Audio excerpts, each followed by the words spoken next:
Good morning, good morning, good morning, good morning ng tanan. So, by the way, welcome back sa atong Facebook channel. Facebook. So, by the way guys, padayon ta sa 6-2 or 2-6 na guide pairing para sa Swertres. So, akong ganahan sa Swertres guys, akong ganahan ang 6-2-4. 6-2-4 or 6-4-2.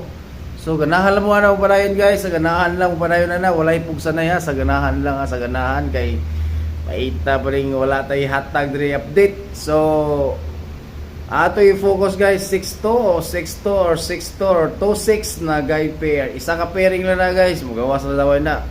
Importante isa lang ka kombinasyon ako pare sana mao ang 6-2-4 or 6-4-2. Basta tanawa niyo guys, scroll na niyo ako mga post, tanawa niyo basin makauyon mo ng 6-2. Okay, basin mo na tayo akong abang-abangan na to guys, bantay-bantayanan na to na guide pair para sa Swertres or last to, ganahan mo ana. So, God bless guys sa ganahan. Paki-share na tong video or like ba ninyo yung heart. Salamat yan ninyo sa nakailan ako. God bless.